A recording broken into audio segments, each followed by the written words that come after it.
വയലും വീടും.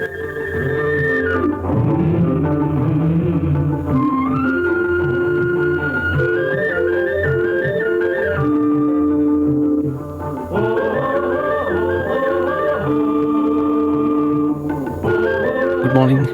So these days in Denmark, we are talking a lot about emergency preparedness, right? So it's regarding food security for 3 days, and also preparedness for the electricity and water for 3 days in case of emergency like flood or maybe war-like situation, right? So what today I will show you what we have done regarding food. It's not towards emergency preparedness, but regarding a hobby. I'll just show you. So basically what we did is to create a chicken coop and a run where we can actually keep chickens. So currently we have 4 chickens. That is good enough for feeding a family of 4 or 5, not more than that, because then you will get a lot of eggs which you cannot handle. As you can see here, this is a run where the chicken can be out of the coop and then be here freely. And the coop itself is actually a kids playhouse, which is now converted into a chicken coop, as you can see here. And this is where the chickens lay the eggs. And this is also something you got for free from Facebook Marketplace. It's a cupboard, and I put some covering so that the water won't go over it, right? So this is where the chicken, now one of them is entering there and going to lay eggs there. And this is where the chickens are sleeping at night. The feed for the chicken is basically bought from, for example, Dan Agro. You can buy grains and specially made pellets for the chickens, but they also like to eat leaves. So this is a setup where you pour the water inside this and close it, and water gets out here little by little. So this is a way to keep your chicken hydrated while you are away for like 1 month or something like that. You can keep it like this. And here you can see a automatic door which is called Omelette from the company, which is powered by a battery. What it does is that we can set the timing when it should open and close. Basically the chicken goes inside by the night, and then by let's say 10 or 11 in the night it will close, and it is let out only after 8 o'clock, because as per the rule you have to keep the chickens inside the coop, because the neighbors will not be happy, and you are not supposed to keep roosters as per the law. You can check in your comment what are the laws regarding how many chickens you are allowed to keep in your home, and also most of the places roosters are not allowed because it makes a lot of sound. Here if you open the coop, this is the way you keep the place where the chickens can actually go up and rest in the night where they sleep. And as you can see, I put sand on the ground, which is again free from the marketplace. Somebody is giving away sand. You change the sands once in every 2 months or so. That make it very easy to clean the coop of the droppings, and the droppings are very good for the garden. And here they lay the eggs, and you pick them up in a carton like this. So even the carton, you can ask your friends to give some cartons if you are selling some of the eggs. So the carton is free, the eggs not much free. This is an example of the pellet which is bought from Dan Agro. You mix it with wheat, and even the clippings from the garden you can just give to them. It does not have much nutrient value, but it helps digestion.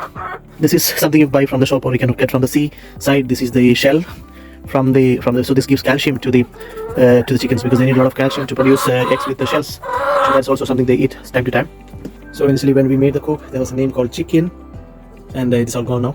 And once we started with the chickens, then we thought we should make some advancements, right? So here we have made a partition to the whole run and made half of them now available for another bird, which is called the quails. These birds are called quails. As you can see them, these are Japanese birds, very small. And as you can see, this is one quill bird. I don't know how much. This may be 200 grams or 250 grams. Almost ready to lay eggs quills. As you can see, they comes in different colors. And the benefit of having quills is that it does not make much sound like a chicken. It's very silent. It's a silent bird.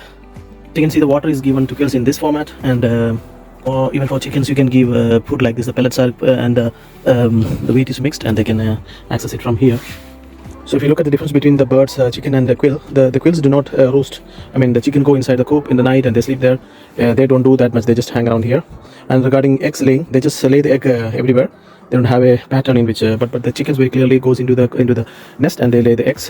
That's the main difference. And chicken are more friendly, and they have a understanding of the surroundings, and they come back and things like that. But quills, so they don't have create an attachment to the humans or something like that. So that's the difference. So you can mostly have a chicken as a pet, but consider them as a pet, but not like quills. And also consider that they fly a little bit, so you have to have your the run a little bit higher, otherwise they will just fly up and then may hit and die, break their neck. Or your run has to be very small so that they don't fly much to get hit. Basically they grow up to the full size in I think like 6 weeks, and then they start laying eggs. So basically, if you want to start 4 chicken and a few quails, you don't need this much big setup. You can actually have a very small coop and a small run, because we had to make it like this because initially our the coop happened to be bigger, and then fox came and took some of the chicken. So we had to figure out a way, something that is bigger than a run bigger than this. That's how we ended up having very big run, which is not actually needed. And the chickens actually lose feathers at one point of time. And this is not a proper way to put the food. You can see it is putting everywhere, right? So the other method has to be used so that they don't spill much of the food. Move the food to here so they don't spill much. Yes, here you can actually do a comparison between the size of a chicken egg and a quail egg, as you can see here. See this one, or this one, the quail eggs are very small, and it's preferred that you can boil the quail egg and eat it, because it's too small for making omelette or something. It will be everywhere. So better to, and there are many benefits, as you know, for the quail eggs. Like I think it cannot have salmonella, I think. Also, it has more protein content and stuff like that, so it's very healthy, and it's so easy to maintain the quails than eggs. I would prefer quails because you can incubate. I'll show you how to incubate them and have the chicks, and it's all grown up in just 3 to 6 weeks, and then you can ready to get eggs like this every single day, and it's very easy to keep. Even if you just have a greenhouse, greenhouse is a very good place to keep the quails, because they will stay on the bottom of the they will stay at the bottom of the greenhouse, and if there is plants that are slightly grown up, they will not much harm the plants. For example, this is a greenhouse with some grapes, and here are some of them. So what I do is, once the incubation is done, it need heat in the beginning for a few weeks, 1 or 2 weeks, and so I keep it here with a UV light to keep them warm, and I incubate them, and they grow up here, and then they are moved to the main place.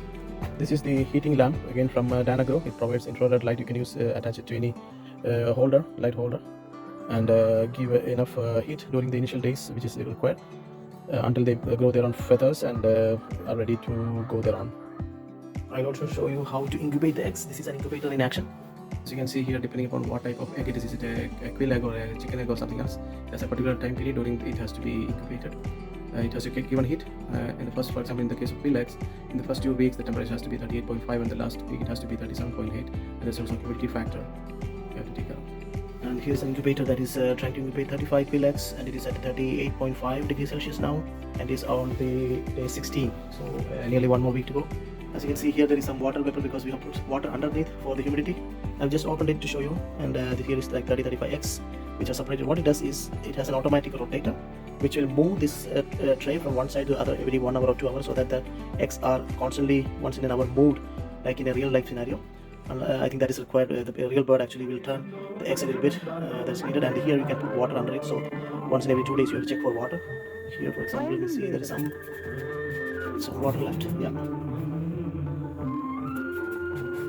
This is how you also can have a fun and a hobby activity at home. At the same time, you can have nice free eggs. Thank you. If you have any questions, let me know. Thank you. Bye.